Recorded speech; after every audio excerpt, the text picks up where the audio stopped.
Good afternoon, and thank you so much for joining us. With new polls showing shifts in both politics and patriotism, how are you feeling when it comes to the political landscape? And are recent events pushing you to become more politically engaged? And does politics play a role in sports? Ahead of the four nations face-off in hockey, we'll see whether U.S. Canadian tensions will take its toll on teammates. I'm Amy Bell, in for Michelle Elliott, and this is BC Today.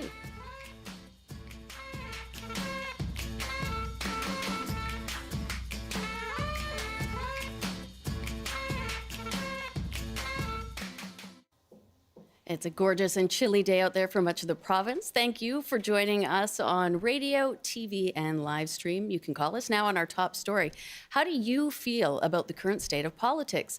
And have recent events left you feeling more engaged? Our number is 604-669-3733.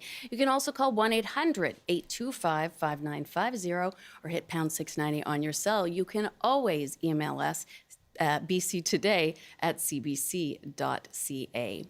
And there is no shortage of political news to try and digest these days. There's President Trump and his tariffs and threats of somehow taking over Canada. In fact, our premiers are all together in Washington today to try and prevent a trade war. Our federal government suspension and a new prime minister to be elected in the future. And there's also municipal issues and infighting right across BC. So what impact is this all having on you? Are you feeling more politically engaged? And has your view of Canadian politics shifted, and why? Call us at 1-800-825-5950. 604-669-3733, pound 690 on your cell phone. You can email bctoday@cbc.ca. Joining us now is Stewart Prest, a UBC political science lecturer. Hi, Stewart. Thanks for joining us. Hi, Amy. Good to be with you. So I think it feels like the political news has been rather relentless lately. There seems to be something new every day. What do you feel are the biggest issues, at play right now that people are really thinking about and perhaps even struggling with? Well, it's a good question. And it is a lot of politics. I mean, I teach it for a living, and I feel like it's too much. It is just relentless. The sense that we're back in that world where if you're away from your phone or away from the internet for a few hours, you wonder if you've missed something tremendous or terrible happening. Yeah. And so I think the emergence of Donald Trump and his resumption of the presidency, I think, really has changed the way in which we think and talk about politics here in Canada and really around the world. I've become accustomed to saying if Mr. Trump has one true superpower, it is to make every conversation ultimately about him. And so when we're talking about Canada's economic future, whether we're talking about the leadership of the Liberal Party or the election to come, or even the state of the BC economy, it all relates back to our relationship with the United States and how that has changed under President Trump. And then because of that, with so much of that focus being on U.S. relations and U.S. politics, does that put, our own, whether that's federal or provincial or just local politics on the back burner and leave that to sort of not suffer, but certainly get the cold shoulder from people? I think to a certain extent it does. There is that sense that in 2024, we were dealing with frustrations regarding things like affordability, things like access to services, access to housing, and those issues, they haven't gone away, but they are being reframed in the context of this new set of challenges, and I think it is going to be a balancing act for politicians and for Canadians more broadly to manage our focus on this unknown and this anxiety-inducing future with the reality that there are many problems that still require attention, whether we're talking about the state of the medical system or the education system and on down the list. There are no shortage of things that require attention. And so it is a balancing act trying to keep track of them all. Well, and a new Leger poll that just came out today, I think, sort of charting that sense of anxiety about what will happen is incredibly high across the country. But in BC specifically, 90% of people feel that their anxiety has risen because of recent world events. Stewart, we do have a call that's come in already. I just want to bring Carrie on the line from Kelowna. Hi, Carrie. Thanks for joining BC today. Hi. So how are you There's so much feeling? to be said, right? So much to be said. But I wonder why people haven't mentioned showing their loyalty to Canada Post, which is a Canadian institution, in lieu of using FedEx, UPS, and Gulp Amazon. No, and that's a very fair point, Carrie. I thank you for bringing that up, and Stuart. Maybe that sort of plays into what we were saying before when we have so much focus on these U.S. and international politics. We're not thinking about how it's playing out right in our own country. And Canada Post, one of those things, people still choosing to go by Amazon as opposed to dealing with the Canadian postal carrier. Yeah. And CBC, look at our dear conservative Gulp person wants to do to CBC. And Well, that's a Canadian institution. yes, there are plenty of Canadian institutions, and I appreciate your concern. Thank you so much for calling in, Dawn. We also have we have Dawn on the line with us from Kamloops. Dawn, how are you feeling about the state of politics right now in Canada? Yeah, I have a couple of concerns.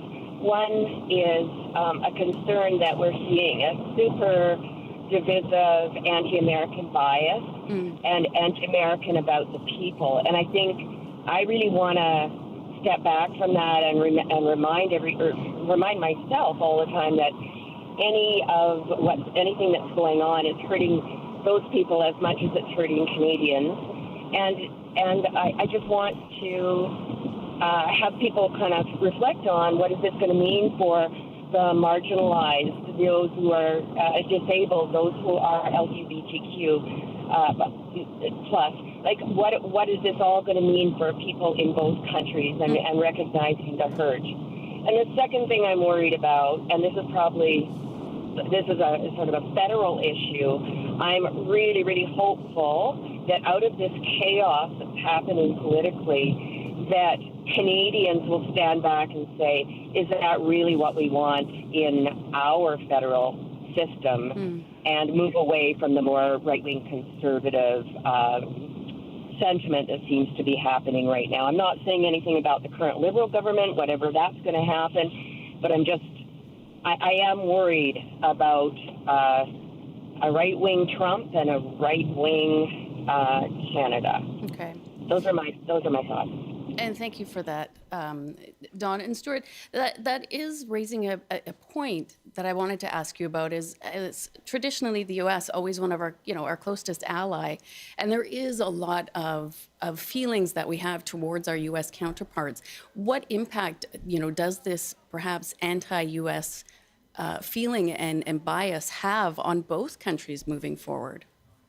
Oh, it's a good question, and it's one without a single simple answer. I think the answer is inevitably it's complicated, just as the relationship between the two countries is complex and multifaceted. And so we effectively can see many Canadians really struggling with this moment where those bonds that exist between the two countries, which are many and deep and long-standing. The two countries have worked together as partners and friends and allies for well over a century to the shared prosperity of both. And people have family connections and so on across that border as well. And yet, we have this moment where the federal government in the United States is clearly taking aim at the Canadian economy. There's no other way to really frame it, and beyond that, taking aim, if we are to believe the words of the American president, at Canadian sovereignty itself. And so that cannot be overlooked or ignored, that those are real things. And yet we can also still see, as we struggle to reassert our own independence, our own sovereignty, there is still this sense that there is loss on that side that we're aware of as well. And what we really want is to get back to that shared relationship between partners and equals, and away from this sense of confrontation that we now have. Right. And, federally, we are in a very strange place with, Trudeau announcing he's stepping down after, increasingly vocal criticism from all parties, and our government itself currently suspended until March. A new Leger poll shows that the Liberals are very quickly gaining traction with Canadians and narrowing that gap between the Conservative parties. Apparently they were up 18 points. They're now just up by 9. And as we head towards, a liberal or new Liberal Party leader, it's projected that if Mark Carney were to win the leadership race, those two parties would be virtually neck and neck. So, is that fair? Are our politics being sort of very dramatically influenced by Donald Trump and by that one issue, as opposed to people looking at many issues such as the economy and the environment and all of those things together? Yeah, I think there's a lot to unpack there. I'll start with the political science caveat that the Parliament is paused, is prorogued. The government itself, as cabinet, continues to function, and we see that representation Thank happening. You for that. So Canada continues to be governed. So but we're not lawless. Yeah, but we have clearly a sense that it is not business as usual in Ottawa. You're quite right, and so Parliament is not meeting. The House of Commons is not meeting, and there's that sense of stasis where we are as close as we get to having a lame duck prime minister who is not going to be around long and maybe isn't able to speak with the same force or credibility that a prime minister that is clearly supported by Parliament and will be going forward. And so it is an unusual situation there. Mm-hmm. I think that sense of everything being reframed is true. Just to go back to the earlier caller talking about Canadian institutions, we do see that sense that when we have a conversation about Canada Post as Canada Post, we may focus on the fact that it has trouble really breaking even and has done so for quite some time. So how do we deal with that? But now we talk about it in terms of Canada Post as a struggling institution, but also as a Canadian institution, something that is distinct from the American options of Amazon and so on. And so it inevitably reframes our thinking about all these issues, and it comes back to some of these fundamental questions of what does it mean to be Canadian? What does it mean to be our own country with our own institutions, and how can we do essentially do honor to that history and those traditions while also remaining relevant and on top of the world that is changing both in our own economy but also in this quickly changing international environment as well. And in a sense, then, as we're seeing that sense of anxiety rising, we're seeing a huge swell in patriotism. And if that's, I guess, sort of, you look at the silver lining with all of this turmoil surrounding us and inside our country, it does seem to bring people closer, which could in fact benefit the country. Oh, for sure. We do see a real sense of coming together. And I think I'd say pleasantly surprised at the way in which we have seen that shared response to this new sense of challenge or threat in a way that transcends those polarized dynamics that we've become so accustomed to. It does seem like, really, for the moment at least, we are moving beyond that sense that either you're on this side of the divide or other. I think that divide is still there, and it will reassert itself in different ways over time. But I think it's this classic Canadian occupation of what does it mean to be Canadian and whither Canada, and so we continue to think about those things. But I think we do so from a position that, as much as we want to criticize what is going on, and we can identify flaws in this Canadian experiment, there's something really valuable there that we want to hold on to and continue to work towards a better future. And we are not interested in simply abandoning it and becoming the 51st state. That's really become clear, and Canadians are finding a voice in saying that out loud. We've got lots of calls coming in, so we'll get to them now. Tim in Surrey. Hi, thanks for calling BC Today. Hi, Tim. You're on with BC Today. Hey, how are you feeling about everything in politics? And are you feeling yourself being a bit more pulled in and engaged? Well, actually, it's probably about the same. I was saying to your screener, expect two things. Two things, anything and everything. But in the Canadian perspective, with the issue of the leadership, you wonder whether or not that the parties of Carney, Trudeau, and Freeland discussed this, even with her resignation, because, of course, one of the reasons she supposedly resigned, from what I understand in the media, was that they were going to replace her with Carney as the Minister of Finance, and her then take over the file of the USA trade deal, working with the Americans, right?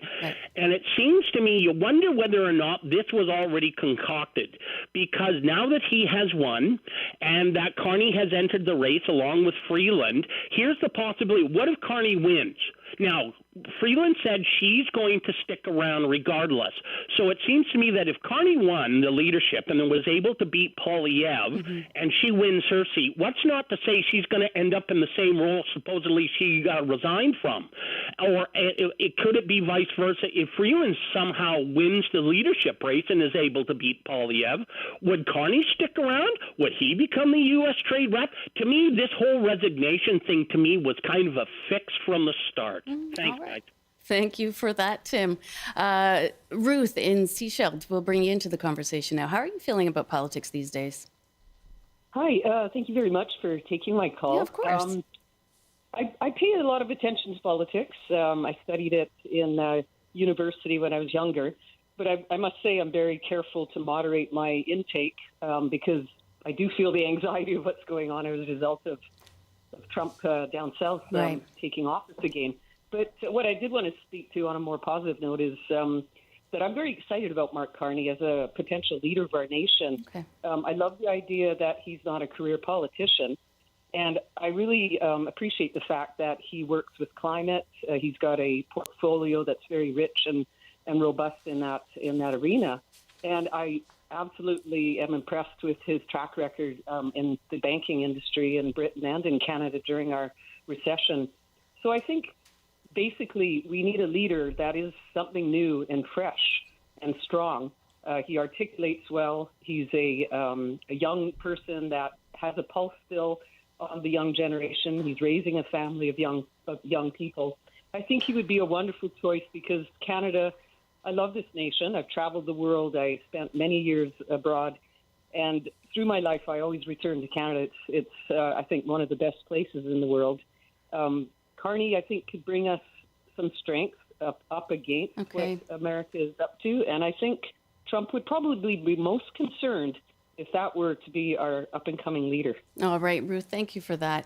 And Stewart, that is something, there has been discussion about Mark Carney and the fact that he is not perceived as a politician.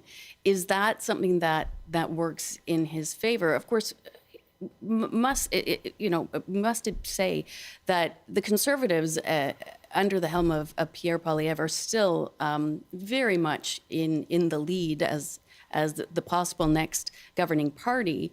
But is that something that will become more apparent, that we have criticism leveled at times, fairly or unfairly, at Poilievre, that he's a career politician, and then somebody who could possibly be his opponent being the polar opposite? Is that what people are looking for? A complete change of guard away from politicians, if you would? I think it's a good question, and we can effectively frame it in different ways, and the competition over the frame is what I think the next election will be about. If Mr. Carney is to go on and win the Liberal nomination, Liberal leadership, we will see him presented as a kind of political outsider, so not a partisan actor, and able to rise above that cut and thrust of politics, and that could I think work to his benefit at a time when Canadians are feeling this anxiety. I think Mr. Carney can kind of present an image of sort of an adult in the room, if you like, somebody who has been in very responsible positions here in Canada and abroad, and can speak with that kind of authority. But at the same time, being a rookie politician, it does leave him vulnerable to perhaps not fully understand the nature, the reality of let's say, retail politics, of really finding ways to connect with voters. And I think prior to 2025, I think he would have faced perhaps greater challenges in that effort, given that this is still a kind of populist moment, if you like, in Canadian politics, where there's this frustration with the status quo. And I think Mr. Poilievre would have been able to portray Mr. Carney in a unflattering light as a kind of elite. But now Canadians are really not so much worried about institutions generally. They're worried about this specific anxiety-inducing threat of Mr. Trump and what it means for our prosperity. And so it makes it a very different kind of race. And so it's going to be interesting to see how those competing frames play out. Yeah, and how quickly they can sort of keep up with everything changing and having to change their strategies. Time for one more quick call from Mohammed in Victoria. Hi, Mohammed. We're almost out of time, but I wanted to get to you and your thoughts on things. Yes, hello, thank you. I'm more and more disillusioned with politics every day that I hear the news. Canada has moved in the populist direction, the right-wing direction, as has many countries in Europe and certainly the U.S. I'm concerned about the direction of the fascist governments that are existing in parts of the world, and as far as I'm concerned, the U.S., which is becoming a fascist state. And Pierre Poilievre is moving in Canada in that direction. The same thing that the Conservative Party did during COVID with going out and standing in support with the truckers in Ottawa was disgusting. And he wants to lead the country. It's pathetic. We need to speak up. As much as I'm disillusioned, we need to speak up and be clear about what we want this country to be. All right, Mohammed, We do have to leave it there for time, but I thank you for sharing that. And just super quickly, 30 seconds or so, Stewart, is that fair to Poilievre, though, to sort of keep comparing him to Trump, or is that something he really has to distance himself from? I think it is something he does have to deal with. I think it is interesting how, and I mentioned this, there's this polarized divide in Canadian politics. It's still there, and I think there are Canadians who would just flatly reject that kind of comparison. For those Canadians who really empathize with the United States and even with Donald Trump and that kind of political project of really trying to grab the snow globe, give it a good shake. We really need to break some institutions down and reformat things. Mr. Poilievre can really speak to that group well, and I think there's going to be this tug of war within the Conservative Party and within Canada more broadly. Do we find ways to make amends with the United States? Do we find ways to swing back behind the Trump train and all these sorts of things, or do we go our own way? Stewart, unfortunately, we are straight out of time. I'm so sorry to cut you off, but thanks so much for joining us. And we do have time for more calls here on this topic. A lot of people calling in. Connie in North Vancouver, what are your thoughts? How are you feeling about politics right now? Yes, well, I'm actually heartened by the attention that people are now paying to politics. And the point that I wanted to make that, excuse me, has been touched on, but given the fact that people were really tired of Trudeau, they've been turning to Poilievre because they wouldn't vote for Liberals when they were led by Trudeau. So he stepped down, but the thing that you see still going on is that he has a very strong group of very competent ministers, and the government is carrying on, and all the work that needs to be done is being done. And when you look on the other side and see Pierre Poilievre, you see only Pierre Poilievre, who is a career politician, no business experience at all, and he doesn't seem to have a front bench. I don't know who would be in his cabinet if he became prime minister. So I think the choice, people are now swinging back to the Liberals because they understand that Pierre Poilievre is kind of standing there alone and, making snappy remarks. But does he have any gravitas or substance to add to the whole thing? Well, I thank you for that, Connie, and I suppose it remains to be seen. And of course, I was out of time so quickly that I didn't get to properly say thank you to Stewart Prest joining us. He's a lecturer with UBC Political Science.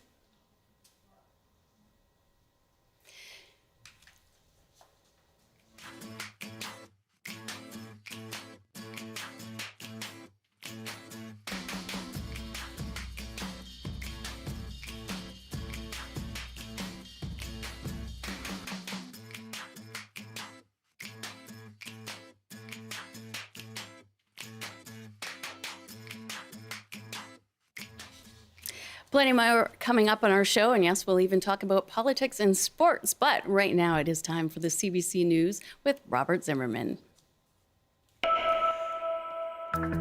Good afternoon. Premier David Eby says the last thing the province is considering is further integration with the United States as it threatens tariffs and economic damage. Eby is in Washington along with other premiers, meeting with U.S. politicians and putting up a united front against promised tariffs. Some premiers have called for more agreements with the U.S., But Eby says the continued uncertainty means the only choice is to look to sell goods elsewhere. Liberal leadership candidate Mark Carney is in Kelowna today campaigning to replace Justin Trudeau as Prime Minister. The former governor of the Bank of Canada spoke to a crowd of a few hundred people. The party will vote on a new leader March 9th. And the former Kamloops residential school in BC has been declared a National Historic Site. The Tk'emlúps-te-Secwépemc First Nation decided to preserve several buildings as a way to commemorate the trauma experienced by students, their families, and communities, as well as to teach about the long-term impact of Canada's residential school policy. And now the forecast on the north coast. Sunny this afternoon with a high of +1. Highs around -12 and mainly cloudy in the Peace. In the central interior, including Prince George, mainly sunny with a high of -13. Highs from -12 to -6 with a mix of sun and cloud in the Kootenays. In the southern interior, including Kelowna, mainly sunny with a high of -5. And for Metro Vancouver, Greater Victoria, and the Fraser Valley, sunny this afternoon with highs around 2 degrees. That's your CBC News update from Vancouver. Thank you very much, Robert. And there's plenty more on today's top stories on the afternoon shows in your region. Here in Metro Vancouver, this is what's coming up on the coast. It's Gloria Makurenko with a look at what's coming up on the coast this afternoon. We're going to hear from the actor and co-producer of the film Universal Language. This is a surreal comedy that looks at what makes us Canadian. It's screening at the Victoria Film Festival. And we'll also talk about a comedy show that lets you bring your dog with you. It's a Just for Laughs show called Big Dog Energy, and we're going to meet the comedian behind it. That should be entertaining, so I hope you can join us between 3 and 6 today for On the Coast. Gloria, thank you so much. And you can, of course, hear On the Coast on CBC Radio 1 in Metro Vancouver and anywhere on the CBC News app.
"2016 was the last time the best players in the world represented their countries in a best-on-best competition. Canada's best-on-best are back donning the maple leaf tonight to kick off the Four Nations face-off. Canada kicks off the tournament this afternoon against Sweden, but as political and economic tensions between Canada and the United States continue to rise, eyes are focused on Saturday. That is when Canada and the Team USA meet. The CBC's Douglas Gillivan is in Montreal with more. International best-on-best hockey is back here at the Four Nations face-off, and the anticipation is off the charts here at the Bell Centre in Montreal. Now, for many of the players here, this is a first. Canada hasn't iced its best team since 2016, and it's also happening at a moment when tensions between Canada and the United States are high. Yeah, I don't want to get too much into that, but whatever the situation, just incredibly proud to represent my country in a sport that means a lot to a lot of people across the country. Anthems are to pay respect for the veterans that gave their lives so that we had freedom. So I think that people should respect anthems at all times. I think the bottom line is that we're all proud to be Canadian, and we're all going to throw that jersey on with pride, and we're going to do our best to make our country proud. The Americans may have the strongest team on paper at this tournament, so perhaps it's no surprise that they're focusing all their attention on this and nothing off the ice. That's politics. We're here to play hockey. We're not focused on that. We understand what's going on, but again, our focus is on hockey. Everybody here is professionals. Everybody here has played in environments that have been hostile before. So Canada's, having played there my whole career, it's, very passionate hockey fans. It's the number one sport in the country, and you kind of expect that. They're not going to like us too much, and I think when you're playing the villain a little bit, it feels that much better when you end up winning. Villains, heroes, politics, national pride, it's all at play here at the Four Nations Face-Off. Hockey is just a game, but this time it feels like much more is at play. But the time for talk is over now. Where the story goes from here is up to the players on the ice. Douglas Gellivan, CBC News, Montreal. Thank you for that, Douglas. So how much are you paying attention to the Four Nations Face-Off? Do you want to see more best-on-best international hockey on the calendar? And is the current political tensions between Canada and the U.S. changing the way you watch or pay attention to any sports? Call us at 1-800-825-5950, 604-669-3733, pound 690 on your cell phone. And you can email bctoday@cbc.ca. Joining us now are two guests for this half hour. Taylor McKee is the managing editor of the Journal for Emerging Sports Studies and a sports management professor at Brock University. Hi, thanks for joining us. Thanks so much for having me. And we also have Rob Williams, the national sports editor for Daily Hive, with us. Hi, Rob. Hey, Amy. How are you? I'm doing great. Thank you both for taking time with us today. Taylor, I will start with you. What do you make of what the players we heard just there said in their comments, that obviously these tensions between the two countries quite top of mind? Certainly. I mean, there was some really fascinating responses there about, what the purpose of the anthems are as an example here. I think that's something that, I think that people, generally speaking, don't think very much about in terms of their everyday sort of sports consumption. Yeah, I and agree. Incidents like this, they're forced to sort of reevaluate, why do we do this? And, not all sporting cultures do the anthems before every single game, only when nations themselves do face off. So I thought that was fascinating. Certainly players themselves, generally speaking, are the things that make them excellent athletes don't necessarily have to make them, eloquent speakers or, political science majors or anything like that. So it's not always surprising when they're looking to sort of stay away from those topics. But I think, 2 months ago, the level of excitement regarding this tournament was pretty low. And very recently, I think that the tournament itself has benefited as a product from the escalating tensions between Canada and the United States. Very, very true. That really struck me about the comment about the anthems, and that isn't what people typically think about. They just sort of think of the rivalries between, whatever countries are playing. Rob, how do you think the tensions between Canada and the U.S. are maybe impacting the players as they're preparing for the Canada-USA team? Is it, firing them up? Is it weighing heavily on them? Is it a distraction? I mean, I'm coming from a sports perspective, so for sure. Maybe it's not a surprise to me. These players they have teammates on the other side. These are players that they are around, year round during the NHL season. I don't think they view this as like, we're going to get back at you for these tariffs or anything like that. I think that they're viewing this as a tournament that they've been, maybe not this specific tournament because it's a brand new tournament, but these players, this whole generation of players has not been able to play for the most part in best-on-best hockey, and these players are starved for it. So I think they'd probably really like to not involve themselves in this. But I do think when we hear the Americans hit the ice, I think there might have been a bit of tension towards them just for the hockey side of things. But maybe it'll be a little bit extra spicy from the Montreal crowd because of current political climate. Right, and Taylor, you sort of alluded to it as well, but how has this sort of changed the interest perhaps in hockey, specifically for the Four Nations, but in general? Does this sort of tension, maybe not for the players themselves, but for the spectators, can that sort of generate more interest and get people more invested and more pumped up for it? Certainly, yes. I think that that's the answer that I think we're going to learn very soon regarding that game. Again, Canada, the United States, whether it's water polo or swimming or any sport, people get behind that matchup. That's an easy sort of sell. The idea of an enemy, though, the idea of like a cultural enemy, and then choosing the United States as that sort of figure is a relatively uncommon practice in Canadian sort of sporting history. That said, again, Canadians love to cheer for their teams against anybody, but certainly the United States presents an interesting target in that way. If you look back to, obviously, the Summit Series is a great example in '72. Yes, there was sort of a very sort of hockey-driven narrative behind that tournament, but also the idea that there was a cultural enemy that went along with it really helped drive interest in that. And that was a best-on-best tournament of sorts, and that was, of course, an NHL-driven product here, which, again, the Four Nations face-off is a I hate to use the word contrived, but it is a contrivance of a major broadcaster and the National Hockey League, and again another attempt, as was the last World Cup, to try and float best-on-best hockey apart from the Olympic Games without having to cede a lot of the sort of hockey sovereignty on these issues to the IOC. So, look, its success in capturing the sporting imagination of Canadian hockey fans, I think, will go a long way to determining its success of the tournament itself, because I think this is a product that is definitely geared towards hockey diehards. But again, without this context of the United States, I don't know necessarily how much buzz there would have been about this tournament. I do remember the World Cup in 2016 under sort of similar circumstances, but it's just been that much longer. And in that time, 2016 was coming off of best on best in Sochi. In 2014, there has been no best on best hockey. So there's a hockey population that is starved for this instance, but this new cultural figure emerging as an enemy is definitely going to help in that way as well. All right. We'd love to have people join this conversation just to find out if they feel politics is inevitably having a ripple effect into sports. You can call us at 1-800-825-5950, 604-669-3733, and let us know if you're specifically interested in this tournament. We actually have a call in from Tony in Vancouver. Hi, Tony. Hi, I'm thinking Canada is going to win this tournament hands down, easy. You think Canada's going all the way? Oh, absolutely, no doubt. Okay, have a good day. God bless you, all of you guys. Thank you. All right.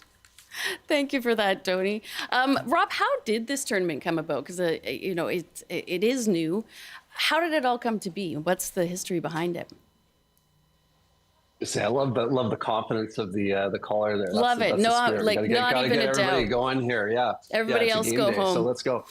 Yeah. No. I mean, the NHL's been kind of struggling with this, I think, ever since they decided to go into the Olympics for the first time in 1998, and then of course pull out of the Olympics.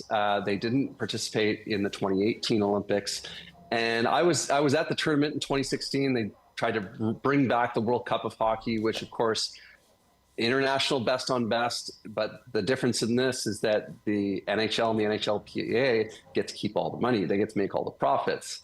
That's kind of what the NHL is trying to get back to again here as well. They are going back to the Olympics next year in Italy, but the NHL wants to have another, they want to have their hand in the pot here of international hockey. There's expected to be an announcement on the next World Cup of Hockey, which is expected to take place in 2028. And the creation of the Four Nations is really, speaking of political tensions, the fact that Russia they're not able to put Russia into a World Cup of Hockey. Yeah. I think this was thought of as being the next best thing. Let's limit it to just 4 teams and call it the Four Nations. And then they're not directly booting Russia out of a tournament. Okay. I think a lot of people have brought up the lack of Russia and how they've tried to sort of circumvent it without turning it into a political incident. Taylor, do you think this, we could see this shift as perhaps there's more of a demand for international hockey? That means we could see politics playing a little bit more of a greater role than perhaps it does when it's just, the NHL itself. Yeah, I think that's a great point. I think that, the question really to ask is, are politics truly absent from these discussions as it is? I mean, there is an argument to be made that every single time we send the flag there and we see the other nation's flag, that there are undercurrents. Certainly, this one's far more explicit than it has been. But again, one thing that I think is fascinating about the way that sort of politics is going to influence this discussion moving forward is the fact that you're dealing with a sporting landscape where young fans, especially, really don't have these sort of allegiances that they did, say, 40 years ago. So I know, like here in the Ontario sort of region, there are a lot of fans that have grown up there now, in high school and older, where they've only really known Austin Matthews as sort of their guy. And are they able to well up that hatred, in their hearts, their sporting hatred for a Team USA team that has their favorite player on it? And one thing I think the NHL really, I mean, again, and there are long sort of myriad reasons why the NHL has pulled out, and I think has some legitimate beefs with the IOC and the way that they've conducted their business. That said, they have really not exactly marketed a best on best product terribly effectively in the interim. In that way, they haven't been able to deliver any product at all for a little while. So I do wonder if there will be any lasting damage to that notion of, yes, I cheer for Mitch Marner, and yes, I cheer for Austin Matthews, but when it comes time, I cheer for them and as members of Team Canada. I'm curious about that, because again, the only really test case we have in recent years is the World Juniors, World Championships to a lesser extent, but the World Juniors, where these players are not the commodities they have become in the NHL so far. So I know there are a lot of people that are maybe uncomfortable, say in Vancouver, cheering for Connor McDavid after what's gone through in the playoffs. Maybe they will subvert their feelings for Team Canada. And if you're 40 years or older, or you've had lots of experience with best on best, you're used to that sort of practice. But I do wonder if you're 10 or 11 or 13 years old, if that process, you've never gone through that before. So I'm curious about whether politics will assist in that sort of rooting interests being shifted. Well, and I do want to question that, sort of like, as you mentioned, Austin Matthews, but you have these players who play for a team and have a fan base, not necessarily in the country that they were born and raised in, or even, align themselves with. So, do we start to see more shifting where people are cheering for a player's country rather than the team's country, or or do we still sort of just rally behind the team as a single unit? Rob, one thing that we have talked about in terms of teams here in Vancouver with the Canucks, we had the drama surrounding Pettersson and JT Miller, many saying that they're different politics and leading to sort of infighting and stress and drama in the dressing room. Is that something that, as politics become heated, can have an impact on teams where it's not on the ice, it's not from the fans, but it's from within, that they're not aligning with each other? Of course. I mean, just like any organization, if there's infighting within your own group and your own team, it becomes more difficult to succeed as an organization. That's no different with the Vancouver Canucks this season, as we've seen with JT Miller and Elias Pettersson. And I think there's going to be a lot of interested eyes in Vancouver watching Sweden play the United States, because that's going to be the first time that we see Miller play Pettersson. Yeah, on Monday. And and both centers, they're going to be, presumably lined up on faceoffs against each other at some point. That's going to be very interesting to see, and I think that's one where I think fans in Vancouver will safely be cheering for Team Canada, but I think they're going to be having a real interested eye to see just how, if at all, if any tensions boil over there, and if we see anything on the ice, or if it's just business as usual. Speaking of business as usual, or perhaps, Rob, you were at the Vancouver Canucks game on February 1st when the U.S. anthem was booed. What did you make about the reaction from the fans booing at the American anthem? I think we actually have a clip for our audience just to hear what happened. Oh, say, can you see by the dawn's early light what so proudly we had? I mean, I'm not a player. I'm not in the stands, but even I feel a reaction hearing that. It's quite negative and a bit unsettling to hear any of that sort of booing. What was the atmosphere like? Yeah, I mean, I think that's, February 1st, that's when the tariffs were to be put in place. And I think that it was a form of protest. And I think one that was heard in the United States. I think everyone's going to have a different reaction to it, whether you think that the national anthem is a sacred song that should never be booed, or Right. if this was, an effective way to protest. I think everyone didn't feel great for the anthem singer that's singing and getting Yes. booed. Of course, it was nothing against the singer, and everyone cheered and applauded for O Canada afterwards. That was at least something to save things a little bit. But yeah, no, it was a little bit uncomfortable. I don't think it was unexpected, given that it had happened at multiple locations. We had seen Ottawa Senators games, and we had seen it happen in Alberta as well. I mean, across the country, Canadian hockey fans were, I think, reflecting the feelings of a lot of people across this country. They're upset with, I guess the United States trying to strong arm their neighbors. Taylor, we've been focusing, of course, on hockey. Politics has always played a role in athletics. I mean, you look at the Olympics, there's always a lot of sort of different politics and issues swirling about. How far does politics sort of reach into various sports? Yeah, I mean, it's an excellent question. Again, you mentioned the Olympics as an example right there. And again, there is a large contingent of people that would say, I go to sports to avoid politics. I don't want this don't mix, this with that.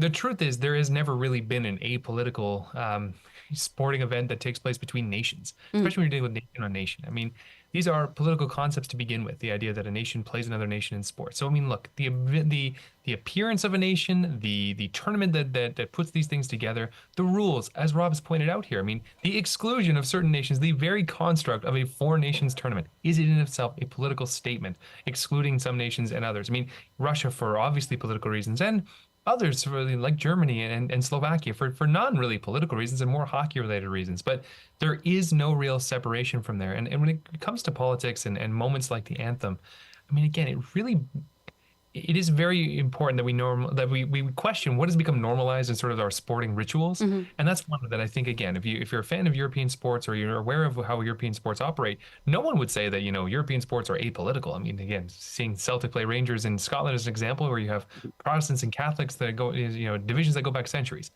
The issue is anthems themselves are political statements. And when you invite that discourse in, you can't say, I want my politics divorced from sports. And then, by the way, we're going to have military members take out the flag and we're going to salute it. And we're going to have these are political statements because those images mean different things to you. When that player, and I wasn't sure who actually said that statement, well, we all know the anthem is for honoring veterans.